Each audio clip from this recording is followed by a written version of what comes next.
Hello. Today I'd like to take a look at a topic that I would call, what is hypocrisy? Or in my language, I might also say, what is glaring contradictions? A less toxic word, I'd say, than hypocrisy. So I'm reminded of Christian scriptures where there's a verse in the Bible, more than one. It talks of the mote and the beam. For instance, in Luke 6, verses 37 to 43, it's talked about how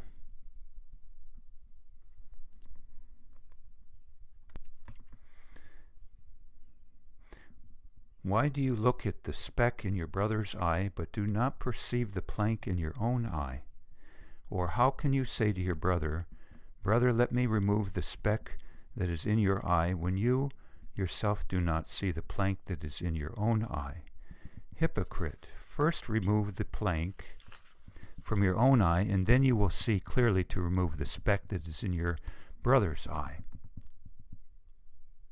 So in other words, the way I see this being put is, why criticize someone else for a flaw or point it out if we also have the same flaw in ourselves at the same time? And it can actually look a little ridiculous to someone else if they see this whole phenomenon going on. To criticize someone else when we have the same flaw, and especially if we have this flaw worse than they do by far.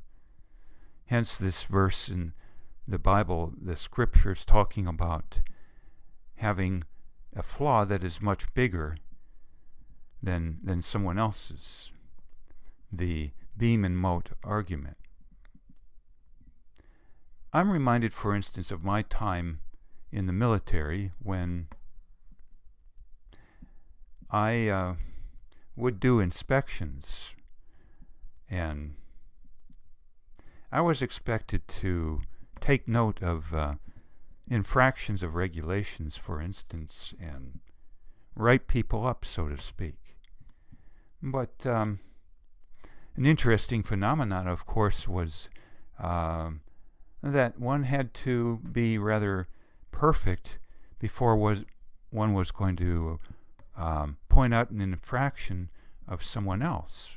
For instance, if someone else had a dirty uniform or a lot of dust accumulating, it would have been looking ludicrous and evidence of hypocrisy if one's own uniform were dirty, say.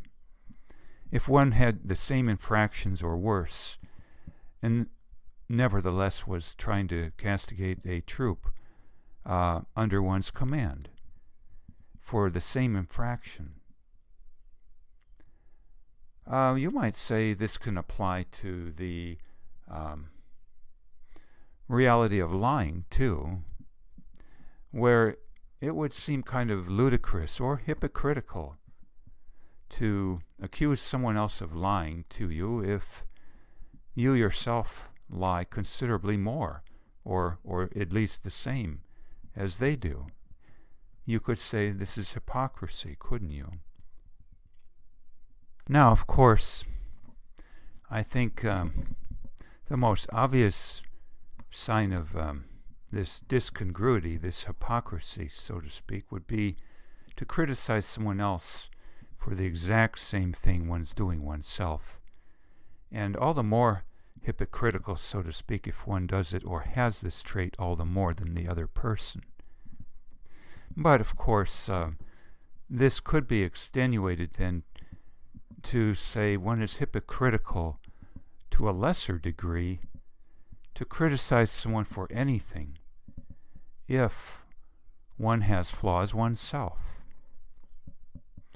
Of course, this is a matter of degree, and I think it's a more serious matter to be looked at, to criticize others if one is doing the exact same thing, and all the more so more strongly. Now, I'd like to add my own twist to this whole concept and bring in what I would consider another form of this hypocrisy, or to put it another way, a set of glaring contradictions, say, or blind spots we might have sometimes toward who we are versus how we perceive others, or some others. And what I'm going to talk about has to do with the philosophical concept of free will versus determinism. So, for instance, I once watched a show about 45 minutes in length, led by Diane Sawyer, a newscaster or journalist. The show was entitled Children of the Mountains, and it was a in-depth look at people in Appalachia, namely Kentucky in this instance. And it detailed many fine points and some weaknesses in Appalachian people as a whole, if you could say that, and misconceptions too.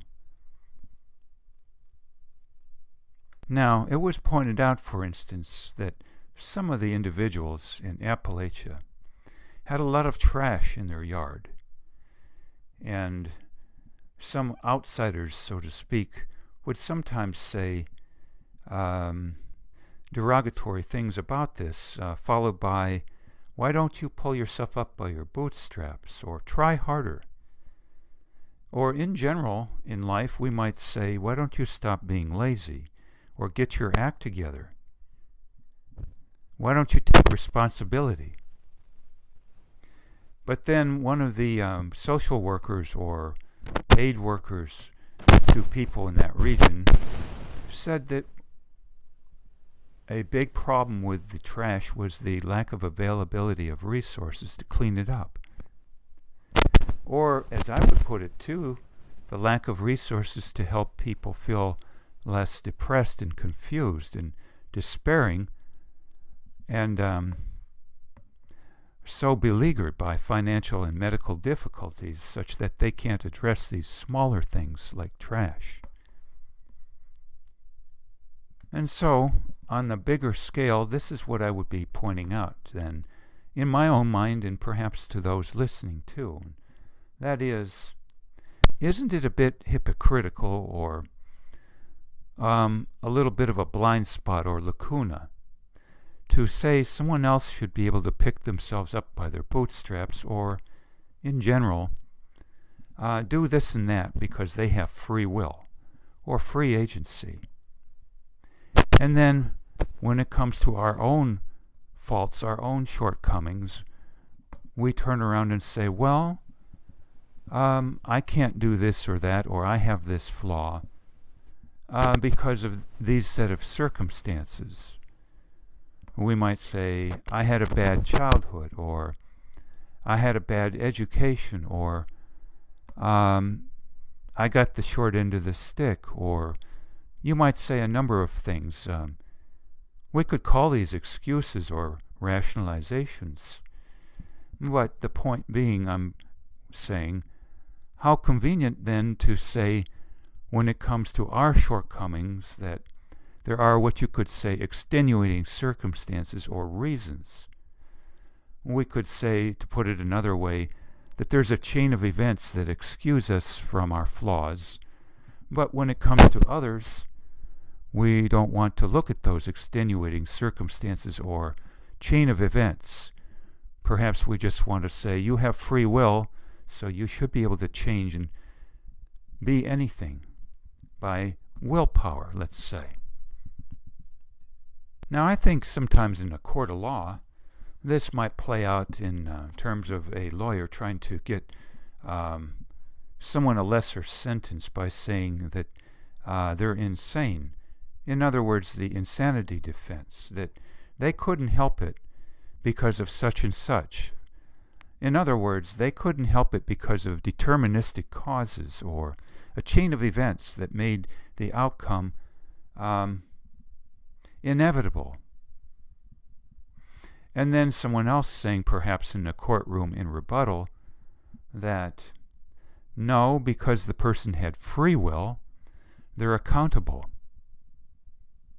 So the counter rebuttal again might be, well, there wasn't free will because there was a biological reason or brain defect. But otherwise, there being a general consensus in our society and the West that if it isn't a matter of brain biology, it must be a matter of choice or free will. And then the insanity defense would go out the window, probably. Now, we've probably all heard this cute little phrase, too. Said perhaps by some before sentencing someone in a court of law, that if you can't do the time, don't do the crime. Or, in other words, that if you've done a crime, you must have chosen to do it if you knew there were going to be consequences down the line, right? And thus implying that there's no chain of events that led to the incident or crime, if you will, as defined by someone anyway, that it was just done on a whim. By free will, you might say. Not deterministic principles involved. Now, this is one thing in and of itself, but I think where hypocrisy really comes into play then, if you will, a harsh word, is if someone meting out a sentence to someone else, saying they chose to do something by free will, and yet that person excusing their own behaviors on the premise that they couldn't have done otherwise, that there were so-called extenuating circumstances, or the upshot being wanting to play it both ways, criticizing someone else, saying they did such and such or are such and such by free will or choice, but when it comes to ourselves, saying we didn't have a choice, and there are extenuating circumstances or a chain of events that excuse us. This was brought amply to my mind by someone close to me who said they believe in both free will and determinism at the same time. And while one may scratch one's head and ponder if this could be true, it has come to my thinking now that what's really probably happening here is the saying there is both free will and determinism in this sense, that others have free will when it comes to their doing things we don't like, but we have determinism ourselves to excuse what we do that others don't like, which then I would say is part and parcel of saying we believe in both free will and determinism. That would be very convenient, wouldn't it? Now, too, I think a number of lawyers know how to play this both ways, too, when it comes to their clients, versus, say, sentencing others. I say whether one is, say, a defense attorney or not. One may want to get special dispensation or other, or dismissal of a case by bringing up to a judge or jury that one's client couldn't help it based on the circumstances, the chain of events. And some other lawyers might want to say about others that they could help it by free will. Now, some lawyers would want to play this both ways and say they believe in determinism and free will, depending on the financial incentive coming back to the lawyer, which then I would say is a bit of a hypocrisy or more. So the upshot of this being, in my mind, that if we're going to criticize someone else on some facet about them, then wouldn't it be nice if we hold ourselves to the same standard? Whether it's some act or aspect of our personality. And finally, when it comes to this issue of philosophical free will versus determinism too, that if we're going to hold someone else responsible claiming they have free will, well then perhaps we should hold ourselves responsible too, on this same free will basis. So that here's something to wrap our heads around. If we're going to criticize someone else for murdering someone, or doing any, quote, crime, saying they could choose it, then why do we not hold ourselves responsible for not inventing the cure to cancer, or getting the whole planet to another solar system, or inventing cars that don't run on gasoline or anything else? Why haven't you invented the cure for cancer, but you're criticizing someone else for some behavior, and then wanting to put them in prison, say? Well, I suppose you would say you haven't invented the cure to cancer yet, or how to get people to Mars for free and in 2 seconds, because you don't have the resources, including time and intellect, or you don't have certain mathematical tools under your belt, or so and so, so and so. But then you're saying you have not done this and that because of deterministic reasons.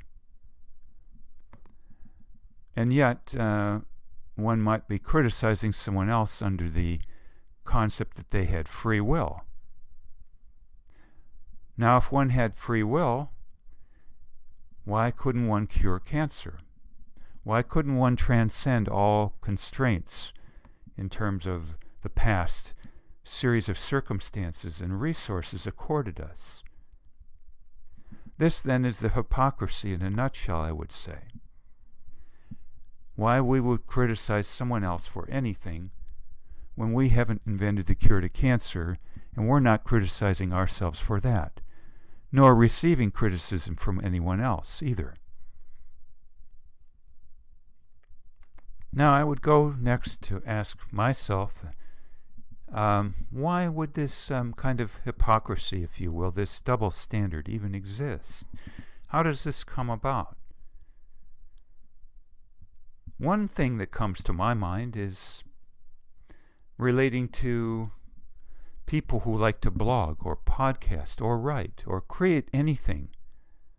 And then one typically finds, if they're talented and put out a lot of information, that they might receive a lot of criticism, and this might halt their progress, actually, demoralize them. Well, where does this criticism come from then, if unfounded and rather mean-spirited? Perhaps there's a double standard going on here, and that often from envy or jealousy, let's say, wherein the person being castigated or criticized meanly is being done so for, let's say, a small flaw, like a typo in their book, or maybe a little bit of grandiosity or more. But the hypocrisy then of a sort being, what about the people who are issuing the criticisms? What is going on in their lives? There's a man, for instance, a ex-military man, I believe in the Navy once, a SEAL, Navy SEAL. Mr. Goggins, I believe, he had a book out, You Can't Hurt Me. And he pointed out in a video that he used to receive a lot of criticism from some people, and it used to sting terribly until one day he realized that the people criticizing him had flaws much bigger than him in themselves, and furthermore, they were hiding it and doing a pretty good job of it.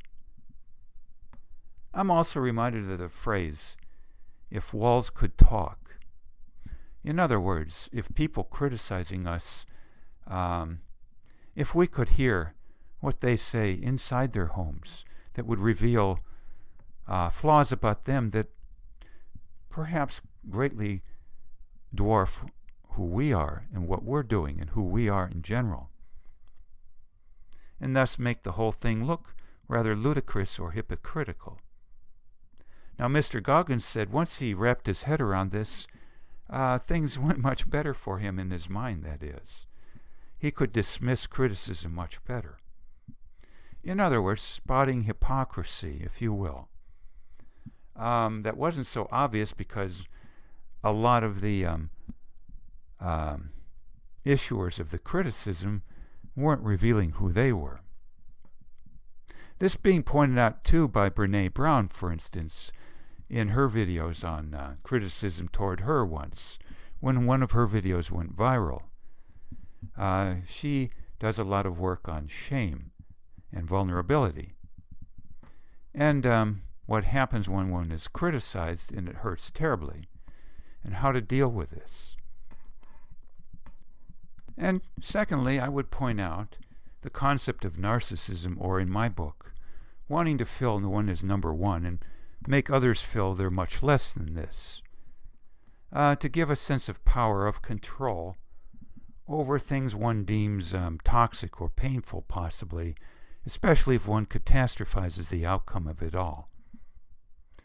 So, what happens if one normally feels one as number one, at least in one's own pond, so to speak, one's own circle or neighborhood, and then all of a sudden one day one meets someone who sets one on end, discovers all of a sudden one isn't number one?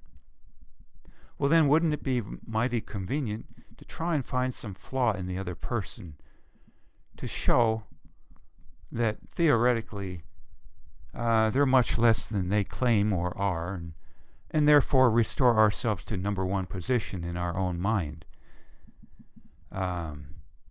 You could call it getting narcissistic supplies in a sense by criticizing someone else in a hypocritical manner. To come up with something trivial in someone else, well, one has much bigger flaws oneself. Finally, I see a third factor here in hypocrisy, why it would exist. And that is to excuse away what I might call acts of expediency, or some would call sociopathy, acts that hurt others for our gain, when that gain doesn't relate to the necessities of life, basic human needs, luxuries, in other words. What better way to seize what we want by lying, cheating, stealing, or killing, and then to excuse this away by saying that we have a right to this and that because someone else has flaws much worse than we do. So what we're doing is much more trivial than what they are doing. It's a way of excusing our own acts, perhaps, to seize something expediently and claim that someone else has a beam in their eye while we only have a mote in ours, to put it in scriptural terms. Now, sadly, I think I see this playing out more and more in our society and the world in general. And it's more than a bit of concern for many people, but they can't seem to put their finger on what's exactly going on. But a few people are rather astute about this, I believe, and a couple I will point out. First, Dr. George Simon, a psychologist, who writes on the topic a lot of character disturbance. This man, I believe now in his 70s, and having some sort of religious affiliations, and thus you might say a moral stance of some sort, points out how character disturbance in his mind is one of the biggest problems today. In this country particularly, but in the world more and more, all over. He mentions that at one point in time,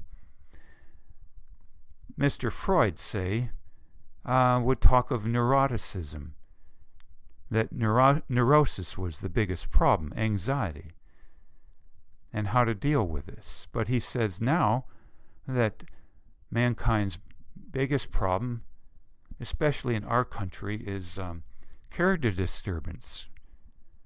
And what I mean by that is acts that harm others and are then excused away in some fashion, possibly by way of the application of hypocrisy, by claiming we have small flaws in what we're doing, but someone else has a very big flaw, and so we have the right to do what we do. Now, there's another psychologist who also brings out all of this, Dr. Ramani, from Italy originally, I believe. No, India. And she says in one of her videos, amongst others, that sociopathy and narcissism are epidemic these days. So you might say it wasn't this case at one time, that it's escalating. And I see this tying in quite a bit then with the topic of hypocrisy.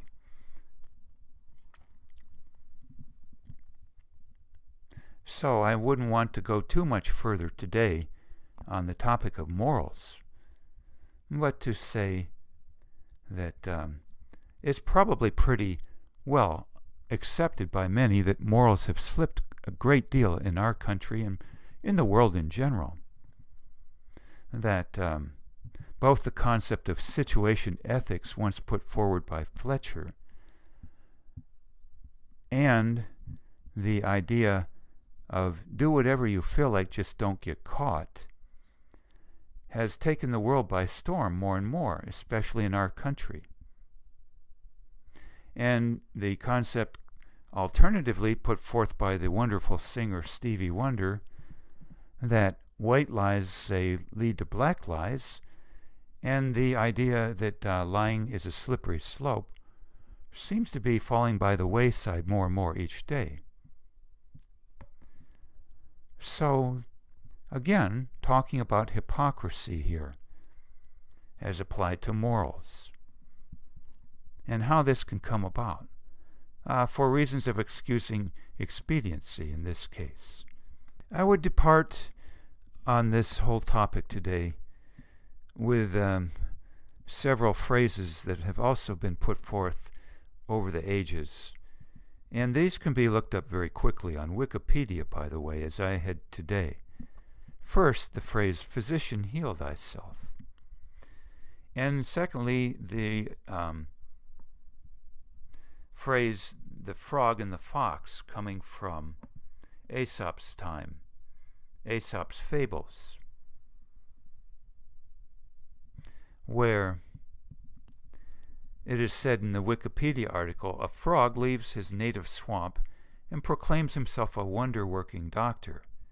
He is then asked by a skeptical fox how it is that he cannot cure his own lameness and sickly complexion. The fox's taunt echoes the Greek proverb, physician, heal thyself, which was current in Aesop's time and was later quoted in the Christian scriptures.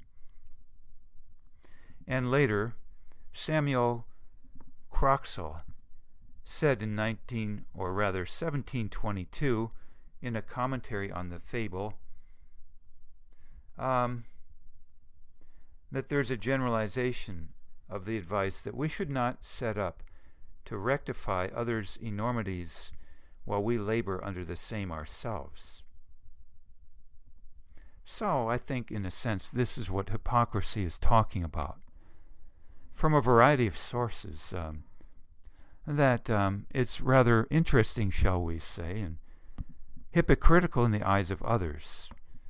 A blind spot, if you might say, in our own minds to criticize someone else for something we're doing ourselves or are ourselves, whether it's a behavior or an aspect of personality or a philosophical concept like claiming someone else has free will, but when it comes to ourselves, that there were always extenuating circumstances that really is defining the concept of determinism, thus applying free will to others' behaviors and personality,